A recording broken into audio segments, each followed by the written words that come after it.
고린도전서 13장은 우리가 익히 아는 대로 사랑의 중요성, 필요성, 속성, 가치 등을 논함으로 우리가 일반적으로 부를 때에 사랑장이라 이렇게 부릅니다. 오늘과 다음 시간에 걸쳐서 이 말씀을 통해서 함께 은혜를 나누겠는데, 오늘은 그 앞에 12장 마지막 절에 있는 31절의 말씀을 먼저 상고하고 그리고 13장으로 넘어가겠습니다. 12장 31절의 말씀에 너희는 더욱 큰 은사를 사모하라. 내가 또한 가장 좋은 길을 너희에게 보이리라 이렇게 말씀하셨습니다. 그 말씀을 좀 정리하면 두 가지로 정리할 수 있는데, 하나는 더욱 큰 은사를 사모해라. 그리고 내가 너희에게 아주 좋은 길을 너희에게 보일 것인데 그 보이는 길, 좋은 길로 행하라. 이렇게 두 가지로 정리할 수 있습니다. 자, 이 말씀을 이해하기 위해서 먼저 은사에 관해서 우리가 확실하게 알 필요가 있습니다. 은사 그러면 사전적인 의미로 찾으면 하나님이 주신 재능 이렇게 나옵니다. 이걸 좀 풀어서 설명하면 하나님이 예수 믿는 사람들에게 유익을 위해서 모든 사람에게 선물로 재능, 달란트를 주셨다. 그것이 은사입니다. 이 은사는 모든 사람에게 다 골고루 주셨는데 그 은사의 종류를 고린도전서 12장 8절 이하에서 설명할 때는 9가지로 말씀하십니다. 지혜와 지식의 말씀, 믿음, 병고침의 은사, 능력, 행함, 예언함, 영분별, 방언, 통역, 이렇게 9가지로 일반적으로 이해하고 있습니다. 이 은사는 누가 어떻게 주시는가 그러면 하나님의 뜻대로 예수 그리스도께서 각 성도들에게 나누어 주시고, 그리고 이 은사는 성령이 각 성도들에게 역사해서 나타납니다. 그러므로 삼위일체 하나님이 성도들에게 필요에 따라서 주시는 것이다. 이렇게 정의할 수 있습니다. 목적은 어디 있느냐? 목적은 띄우세요. 고린도전서 12장 7절에 보면 각 사람에게 성령이 나타내심은 유익하게 하련다. 성령으로 모든 사람에게 골고루 은사를 나누어 줬는데 목적은 유익을 위한 것이다. 여기서 말하는 유익을 또 두 가지로 14장 4절에는 설명하는데, 하나는 자신의 유익입니다. 그리고 또 하나는 교회의 유익, 교회의 덕을 위해서 각 성도들에게 필요에 따라서 성령이 역사하여 은사를, 재능을 나누어 주었다. 특별히 모든 은사가 자기의 유익을 위하고 교회의 덕을 위해서 주시는 건데, 그 중에 딱 하나, 방언이라고 하는 은사는 교회의 덕을 위해서, 유익을 위해서 주기보다 본인의 유익을 위해서 주는 것이므로 그 부분을 행사할 때는 교회의 덕을 가리우지 않도록 해야 한다. 이렇게 전제하고 나머지는 다 교회와 개인의 덕을 위해서 필요에 의해서 주신다. 이렇게 설명하셨습니다. 자, 이제 12장 31절에서 두 가지 말씀하셨습니다. 그 많은 은사 중에 너희는 특별히 큰 은사를 사모해라. 더욱 큰 은사라고 강조했습니다. 여기 더욱 큰 은사 이렇게 말하면 마치 은사가 서열이 있는 것처럼, 그래서 열등하고 그리고 또 우월한 은사가 있는 것처럼 보이는데, 언어의 의미는 은사 중에 탁월한 은사 이런 뜻입니다. 많은 은사 중에 영향력 면에서, 가치 면에서 특별하게 많은 영향을 미치는 큰 능력을 발휘할 수 있는 은사가 있다. 너희는 그 은사를 사모해라. 이렇게 말씀하십니다. 그러면 여기서 말씀하는 요 은사, 더욱 큰 은사가 뭘 말하느냐? 그럴 때 일반적으로 두 가지를 이야기하는데, 하나는 하나님의 말씀을 잘 깨닫고 분별하는 은사를 말한다, 이렇게 주장하는 분이 있습니다. 많은 지지를 얻지 못합니다. 물론 중요한 은사긴 한데, 여기서 말씀하는 은사가, 더욱 큰 은사가 말씀의 은사를 말하는다, 이것에 많은 사람이 지지하지는 않습니다. 많은 사람이 지지하는 또 하나의 은사는 사랑의 은사입니다. 많은 은사 중에 사랑의 은사가 큰 능력을 발휘한다, 더욱 큰 은사다, 그러므로 너희는 사랑의 은사를 사모하라, 이렇게 강조하고 이것이 많은 사람의 지지를 얻습니다. 자, 그러면 논란이 있어요. 사랑의 은사인가? 은사라고 말할 수 있는가? 그때 두 가지로 또 나뉩니다. 그거 은사라고 말하기 어렵다.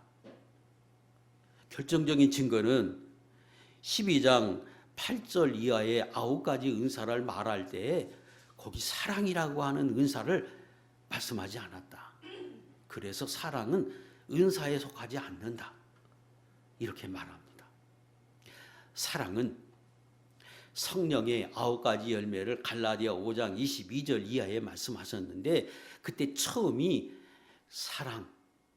사랑과 희락과 화평과 오래 참음 이렇게 하잖아요. 그래서 그 사랑은 성령의 열매이지 은사라고 말하기는 어렵다, 이렇게 일부에서 말합니다.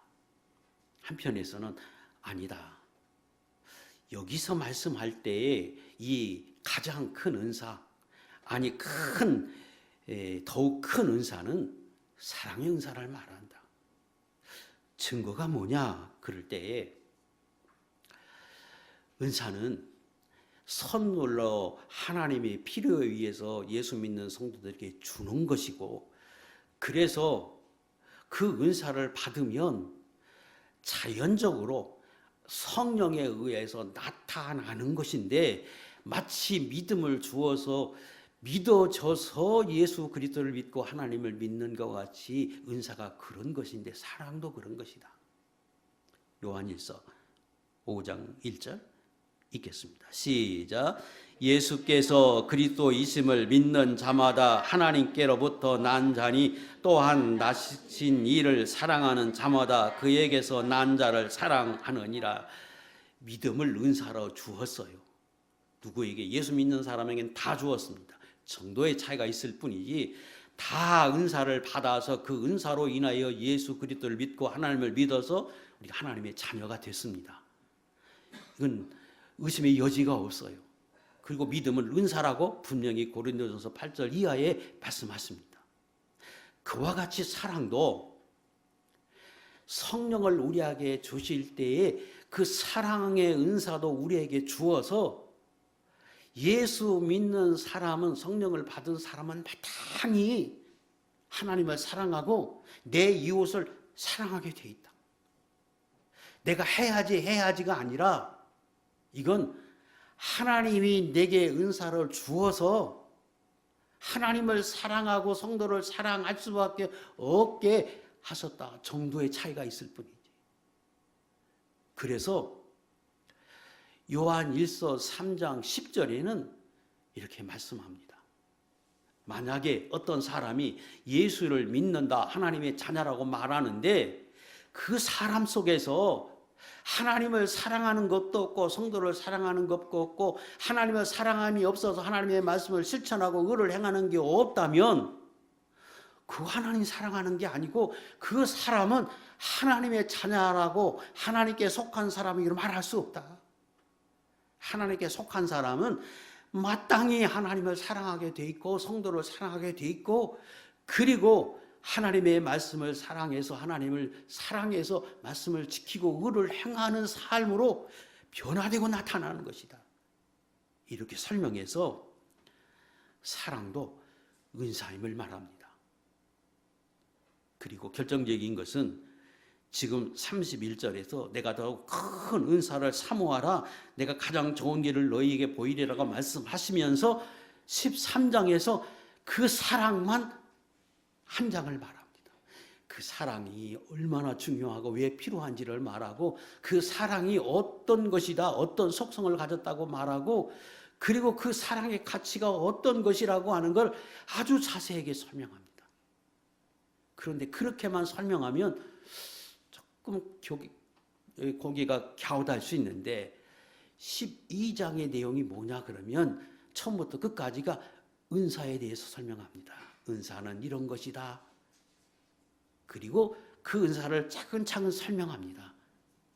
그리고 그 은사가 9가지가 있다고 설명하면서 특별히 13장에서는 사랑을 떼서 설명하고, 그리고 14장에 가면 당시에 논란이 참 많았던 은사, 그 방언과 예언의 은사를 따로 떼어서 설명합니다.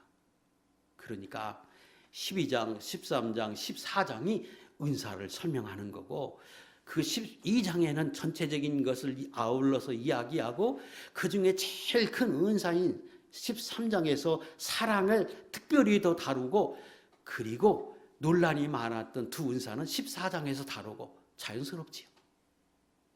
그래서 여기서 말하는 더 큰 은사는 사랑의 은사를 말하고, 너희가 그 사랑의 은사를 사모하라고 이렇게 설명합니다.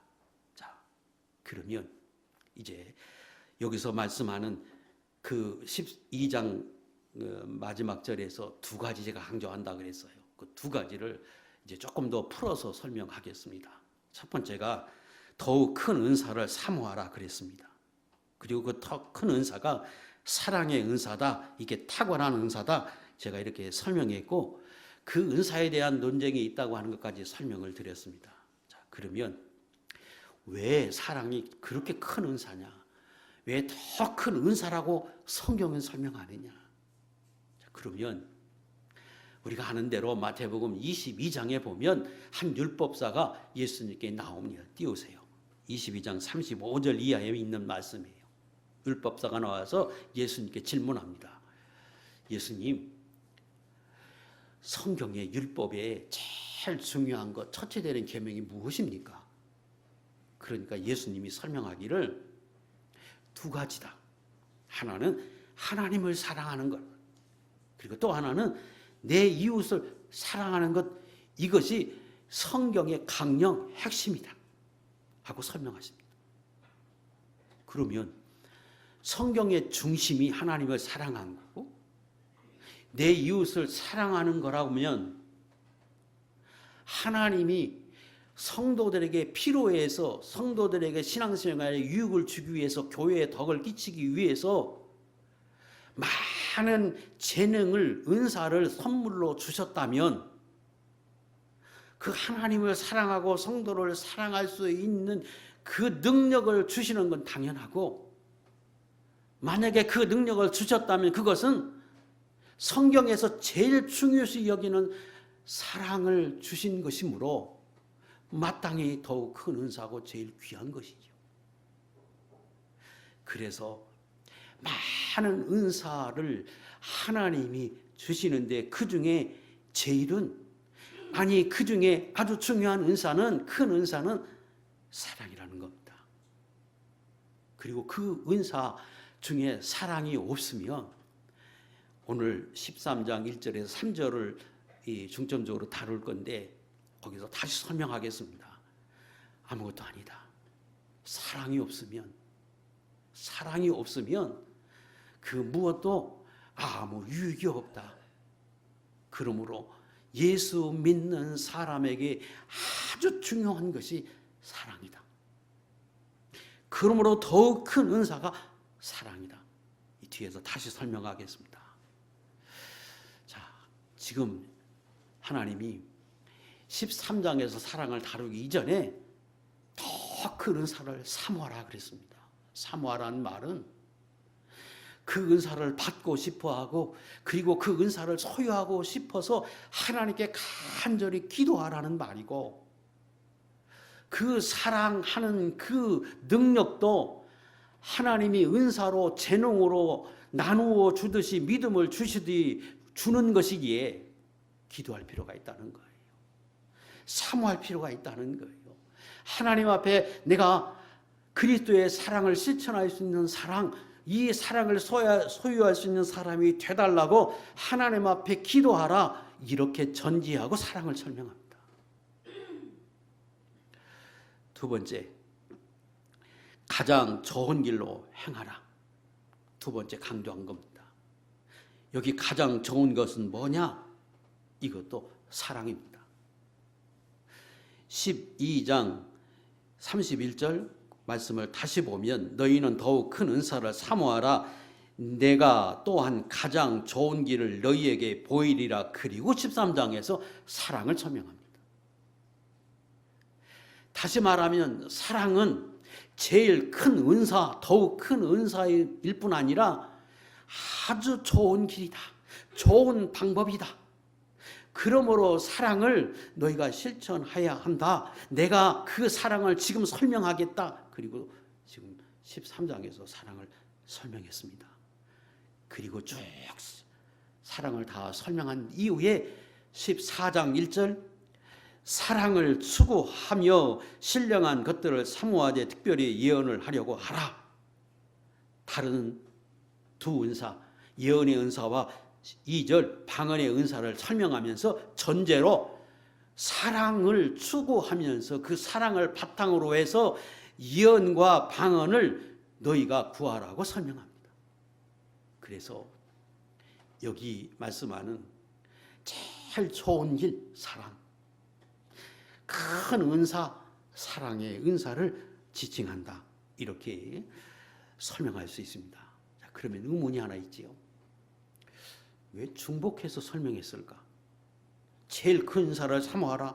사랑의 은사라면 제일 좋은 길을 행하라고 하는 그 말은 반복하고 중복되는 것인데 하고 의문을 가질 수 있는데 그건 의문이 아니라 오히려 더 강조하는 말입니다. 다시 설명하면 사랑은 참 좋은 은사인데 하나님이 너에게 주고 싶어 하고 줄 것인데 사모하고 기도해라. 그리고 좋은 길, 사랑을 내가 너에게 보이리라 설명할 건데 그거 실천하라. 그런 뜻입니다. 처음은 사모해서 기도하고 내가 너희에게 주거든 행하라. 그게 좋은 길인 줄 알고 제일 좋은 방법인 줄 알고 실제로 행동하라는 거예요. 그 말은 믿음을 우리에게 예수 믿는 사람에게 주어요. 선물로, 은사로. 그래서 그 하나님의 주신 믿음을 통해서 그리스도가 믿어지고 성경이 믿어져요. 그래서 하나님의 자녀가 됐습니다. 그리고 때때로 하나님 말씀을 들으면 다 깨달아져요. 그런데 그런다고 됩니까? 내가 의지적으로 행동으로 옮겨서 믿음으로 살아라 해야지요. 행동으로 옮겨서 실천해야지요. 그래서 사랑을 설명하기 전에 먼저 사모해라, 기도해라. 참 좋은 것이다. 그리고 죽어든 그게 정말로 좋은 길이다. 아주 좋은 방법이다. 교회를 세우고 덕을 세우고 사람을 변화시키는 아주 좋은 길, 좋은 방법이므로 내가 너희에게 주거든 실천하라 하고 설명하고 전지하고 13장에서 사랑을 설명하셨습니다. 자, 이제 12장 마지막 절이 뭘 의미하는지 제가 설명을 드렸고 이제 사랑이 왜 이렇게 중요한 것인가? 여기 1절에서 3절까지 그 사랑의 필요성과 중요성을 설명하는데 세 가지 관점에서 설명하고 있습니다. 첫째, 1절. 내가 사람의 방언과 천사의 말을 할지라도 사랑이 없으면 소리나는 구리와 울리는 꽹과리가 되고 이렇게 설명합니다. 다시 말하면 예수 믿는 성도는 모든 말에 사랑이 있어야 한다. 모든 말에 사랑이 전제되고 해야 한다. 거기서 말씀하는 사람의 방언은, 성경에 나오는 방언은 세 가지가 있습니다. 하나는 외국어, 사도행전 2장 1절 이하에 나오는 것은 거기 방언은 외국어를 말합니다. 성령이 임하니까 사도들이 외국어로, 배우지 않은 외국어로, 각각의 언어로 거기 있는 사람들에게 설교하고 기도했습니다.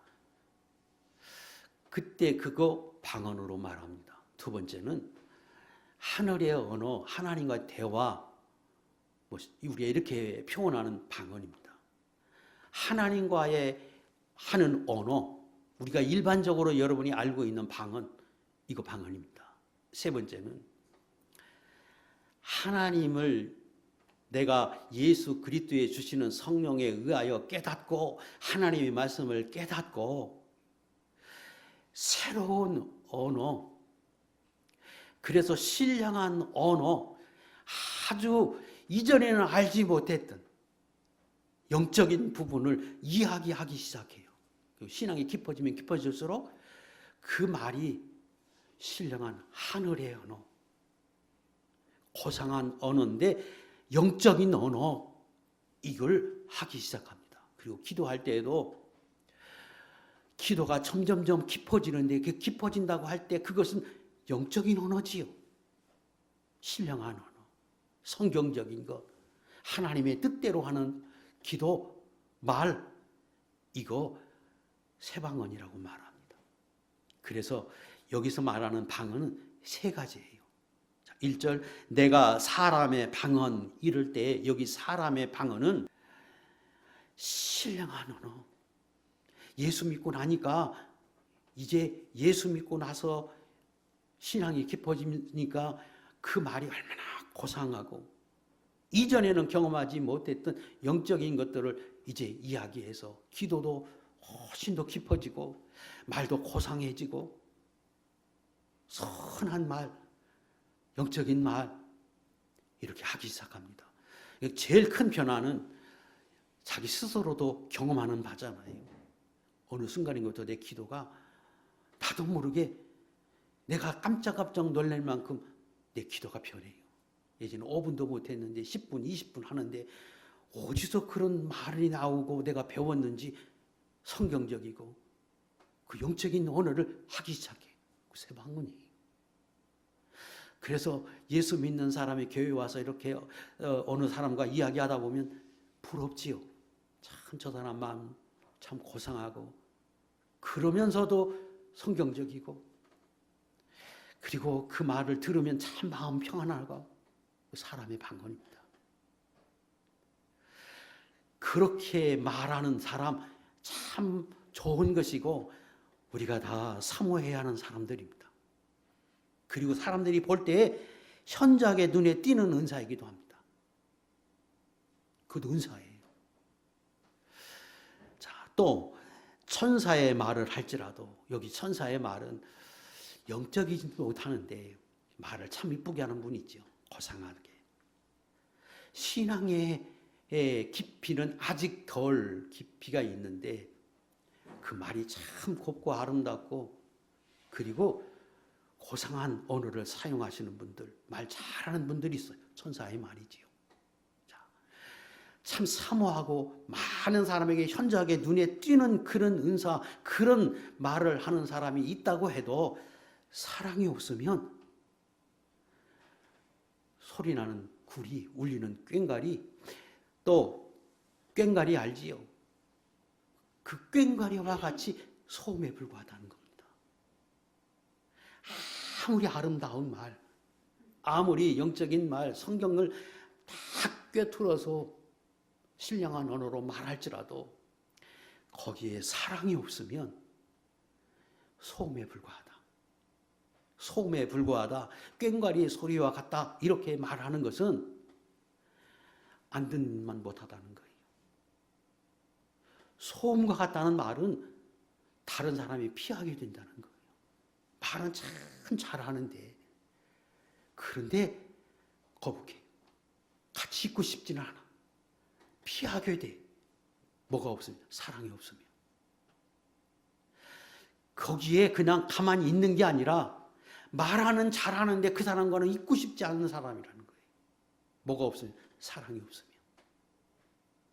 이것이 지금 1절에서 말씀하시는 겁니다. 그런 사람이 있습니다. 참 말은 잘합니다. 그런데 있고는 싶진 않아요. 듣고 싶진 않아요. 불편해. 내가 그런 사람이고 나에게 그런 반응을 사람들이 보인다면 내게서 내 말에서 사랑이 없다는 증거이고, 지금 성경에서 강조하는 것은 지금 그걸 말합니다. 베드로전서 5장 14절, 로마서 16장 20절에 보면 이런 말씀이 있습니다. 읽겠습니다. 시작. 너희는 사랑의 입맞춤으로 서로 문안하라. 그리스도 안에 있는 너희 모든 이에게 평강이 있을지어다. 베드로 전서에서도 베드로가 쓴 단어인데 그 당시에는 가볍게 입맞춤하는 게 인사였다는 거예요. 이 말은 너희가 그리스도 안에서 사랑으로 서로 아주 친밀하게 인사해라. 가볍게 입맞춤해라. 그런 의미예요. 현재 서로 옆 사람에게 인사하라 그럴 때 서로 입맞추라 그 말이 아니라, 이 말을 다시 성경에 강조해서 사용하는 것은 서로 인사할 때 마치 입맞추는 것과 같이 사랑으로 하라는 거예요. 그리스도 안에서, 교회 안에서, 성도 안에서 예수 믿는 사람에게 절대적으로 필요한 게 말을 잘하는 게 아니라 그 말 속에 사랑이 포함되어 있어야 한다고 하는 것을 강조하는 말입니다. 이것이 예수 믿는 사람에게 너무 귀하다. 많은 은사 중에 제일 큰 은사가 사랑이다. 사랑의 언어로 할 줄 아는 것, 이게 큰 능력, 영향을 미친다 하고 설명하십니다. 저도 여러분도 이런 사람이 될 수 있기를 원합니다. 올 1년 우리 교회의 표가 그리스도의 사랑을 회복하라는 겁니다. 저에게 주신 말씀이고 우리 모두에게 주신 말씀이에요. 그리고 그것은 예수 믿는 성도들에게 아주 큰 은사이고, 다른 사람을 변화시키고 세우고 교회를 세우는 일에 제일 좋은 방법이요, 제일 큰 은사라고 성경에서 설명하십니다. 이거 사모해서 저부터 또 여러분 모두가 지금도 우리 교회에 사랑이 넘치는데 그리스도의 사랑에 더 회복해서 넘쳐서 하나님이 기뻐하는 하나님의 종들이 될 수 있기를 주의 이름으로 축복합니다. 두 번째는 2절에 내가 예언하는 능력이 있어 모든 비밀과 모든 지식을 알고 또 산을 옮길 만한 모든 믿음이 있을지라도 사랑이 없으면 내가 아무것도 아니라고 설명합니다. 정리하면 성도들에게 하는 교회 안에서의 신앙생활의 기초가 사랑이어야 한다는 겁니다. 1절에는 모든 말에 사랑이 있어야 한다. 2절에는 교회에 사는 모든 봉사, 헌신, 교회에 사는 종교생활의 모든 것은 사랑이 기초돼야 된다는 겁니다. 그러니까 교회는 사랑해야 된다. 이렇게 설명하는 겁니다. 그래서 성경의 핵심이 하나님을 사랑하고 성도를 사랑하는 것이다. 예수 믿는 사람으로 성도로서 모든 신앙생활의 기초가 사랑이 되어야 된다. 그리고 그것의 중요성을 설명하기 위해서 예언을 설명하고 믿음으로 설명합니다. 예언 그러면 성도들이 대단히 하고 싶어 합니다. 14장에서 그것을 특별히 다루었습니다. 신령한 것을 사용하되 특별히 예언을 하도록 하라. 하나님의 말씀을 깨닫고 분별하고, 이거 얼마나 소중합니까? 하나님의 말씀을 듣고 필요할 때마다 생각이 나고 떠오르고, 이것처럼 소중한 게 없어요. 그런데 그런 예언을 해서 모든 비밀을 알고 하나님의 뜻을 다 분별하는 사람이 있어도 사랑이 없으면 그거 아무것도 아니라고 설명합니다.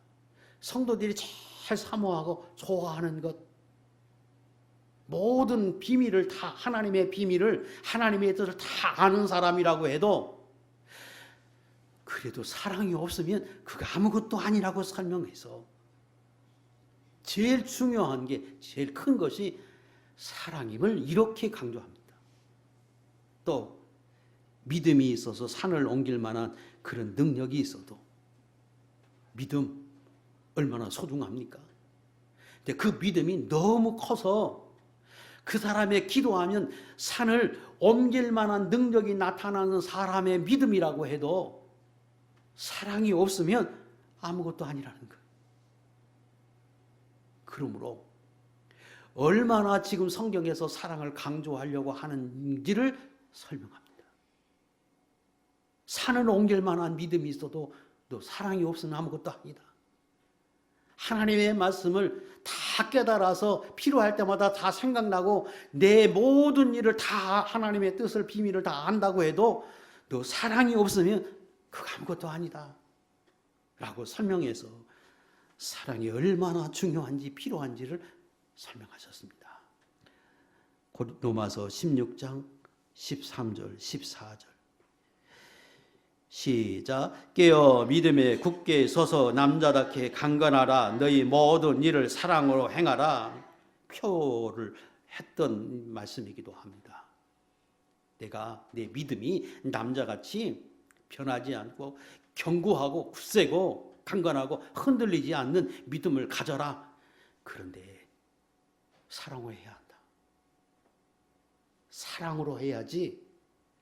그렇게 남자답게 강건하게 힘있게 능력 있게 한다고 하는데 사랑이 없으면 그거 하면 능력이 안 된다. 사랑이 있어야 한다. 사랑으로 해야 한다 하고 설명하십니다. 그래서 교회는, 성도 안에는, 교회 안의 모든 일은 기초가 사랑이어야 한다. 우리의 헌신도, 우리의 봉사도, 그리고 우리의 말도 사랑이 기초되어야 한다 하고 설명하십니다. 세 번째는 3절. 내가 내게 있는 모든 것으로 구제하고 또 내 몸을 불살하게 내줄지라도 사랑이 없으면 내게 아무 유익이 없다고 설명합니다. 세 번째는 모든 헌신, 모든 헌신의 바탕도 사랑이어야 한다. 모든 헌신의, 모든 구제의 동기는 사랑이어야 한다. 만약에 사랑이 빠져 있으면, 사랑이 전제되어 있지 않으면 아무것도 아니다. 설령 네게 있는 건 모든 것 다 나눠줄지라도, 내 목숨을 다른 사람에게 나누어 준다고 할지라도 사랑이 없으면 아무 유익이 없다 라고 설명합니다. 그래서 모든 말을 해도 그 말이 천사의 말을 하고, 그리고 우리가 사모하는 신령한 언어로 하는 방언과 같은 아주 고상한 언어로 그 말을 잘해도 사랑이 없으면 안 되고, 교회 안에서 그 믿음이 좋아서 산을 옮길 만한 믿음이 있고 모든 비밀을 아는 그런 능력을 가져도 사랑이 없으면 안 되고, 내 몸을 불살라 내어주고 내가 있는 모든 것을 다 나누어 줄지라도 사랑이 없으면 아무 유익이 없다고 설명해서 절대적으로 사랑의 가치를 설명하고 있습니다. 사도행전 7장 59절과 60절 읽겠습니다. 시작. 그들이 돌로 스데반을 치니 스데반이 부르짖어 이르되 주 예수여 내 영혼을 받으시옵소서 하고 무릎을 꿇고 크게 불러 이르되 주여 이 죄인을 그들에게 돌리지 마옵소서 이 말을 하고 자니라. 스데반은 복음을 전하기 위해서 그는 순교를 각오하고 순교를 당했습니다. 그 순교를 당할 때 돌로 맞는 순교를 당하면서 그는 천사와 같은 얼굴을 하면서 숨을 거두었습니다. 실제로 내 몸을 불살라 내어준 것과 같은 그런 희생을 그는 했습니다. 그런데 그 스데반이 위대한 것은, 많은 영향을 미치고 교회를 세우는 그 역할을 한 것은 그의 모든 행위 속에서 사랑이 있었기 때문입니다. 그 사랑이 어떻게 나타났느냐? 자기를 돌로 치는 사람을 하나님 앞에 기도합니다. 저들을 용서해 달라고, 저들의 죄를 돌리지 말아 달라고 하나님 앞에 그 돌에 맞아 죽어가면서 무릎을 꿇고 하나님 앞에 기도합니다. 그의 모습 속에서 많은 사람이 돌이키게 하고 초대교회 부흥을 가져오게 하는 요인이 됩니다. 이때 그 스데반의 그 모습은 예수님이 마지막에 십자가에 달려 죽으실 때의 그 모습과 같습니다.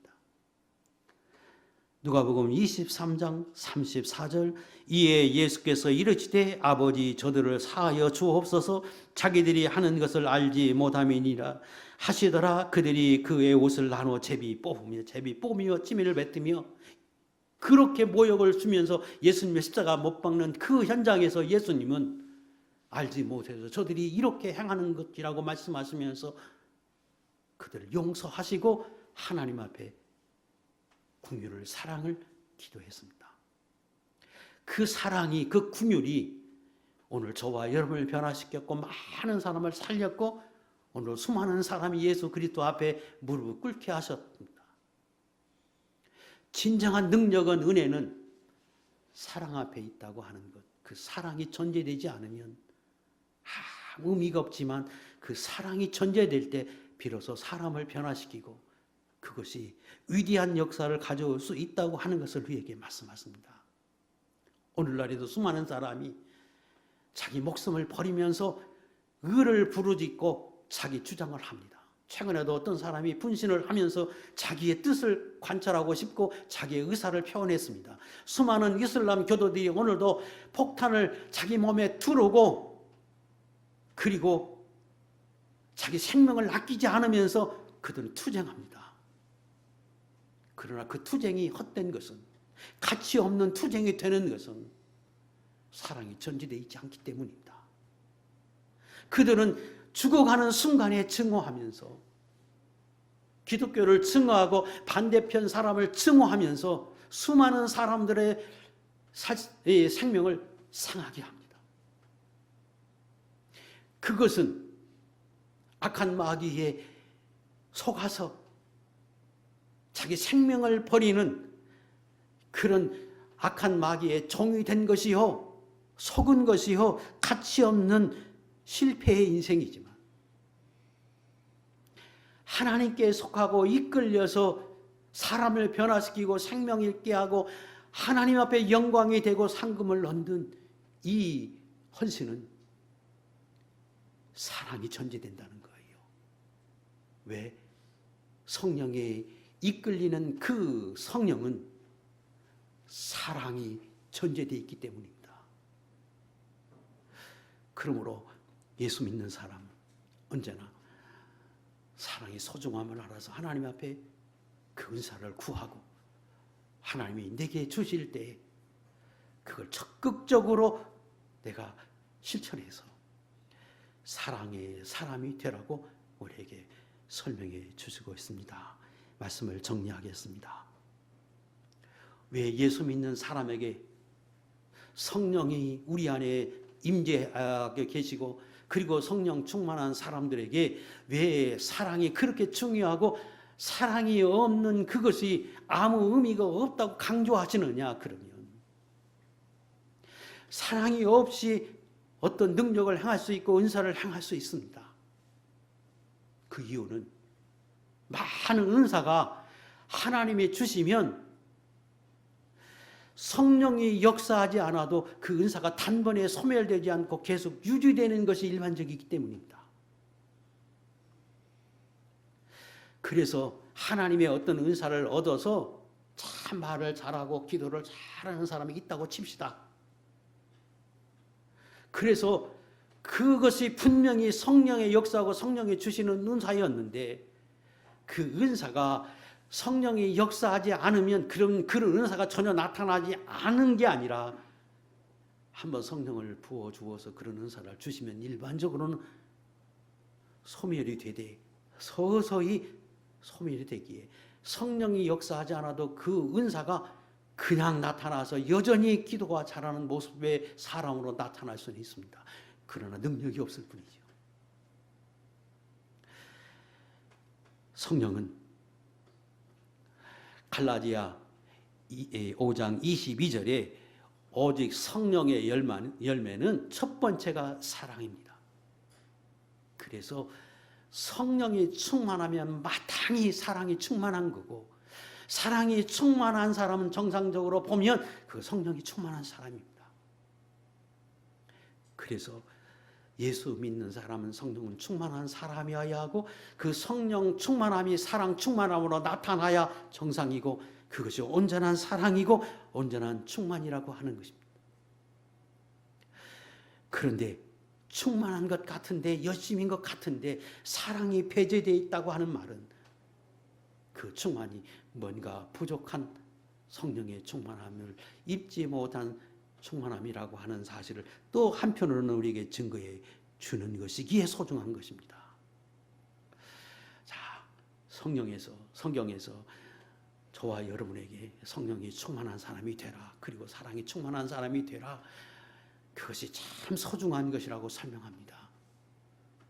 그 사랑을 실천할 때 특별히 성경에서 강조하는 세 가지 분류의 사람들에게 특별히 사랑을 더해야 한다고 설명합니다.